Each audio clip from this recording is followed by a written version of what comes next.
Premier League clubs' plans for the World Cup will be crucial. The season ahead presents a challenge for football clubs and coaches like no other, and the way they pilot their players through the World Cup period could prove the difference between success and failure. About a quarter of all Premier League players will be bound for Qatar in November, representing their countries in what could become a campaign crammed with more than 60 games, but the majority will not be involved. Clubs such as Manchester City and Chelsea are braced to lose well over half of their first-team squad of 25. Others, such as Newcastle, Everton, and Southampton, could be barely hit. Either way, it serves up problems. This World Cup could be the difference between where teams finish in the Premier League, says Aid Maif, the former Olympic sprinter turned fitness guru who spent 10 years on the coaching staff at Chelsea. It is unique, an unprecedented situation, and it will come down to who manages it the best. It could be a season where you see a team spring a surprise.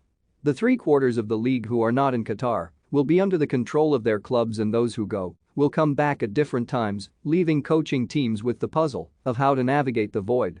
There will be time to rest, but they will also have to stay fit, perhaps via a mini pre-season or warm weather training camp.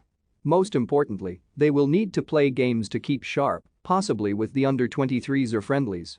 There's no substitute for games, says Maif. You can do so much in training, but you need to give them games for that extra 10%. All clubs will be looking to arrange friendlies to keep up to speed. Then there is the psychological balance of players. There will be those who hope to be in Qatar but failed to make the cut and require a different training plan to those who have known their fate for months and are looking forward to a few days in the sunshine with their families. Premier League clubs have sports science departments to deliver detailed programs, and modern elite players rarely struggle with self-motivation when out of competition. For some, this erratic schedule may present an opportunity. Mo Salah started last season in explosive form, only to fade as the rigors of chasing 4 trophies caught up with him. Next season, with Egypt failing to qualify for the finals, he has a rest built into his season and should be refreshed when matches return on Boxing Day. The World Cup stars will fall into 2 categories, those who play regularly and those who do not. Clubs will be less worried about those playing as they will maintain their rhythm. Those on the fringes will be of greater concern for clubs. They are beyond their control and could return, having not played for 6 weeks.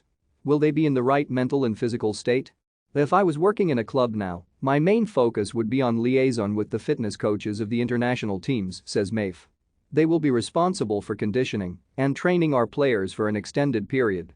Every player is different, and I'd want to make sure they know what we want for our players. That will be easier with some national teams than others.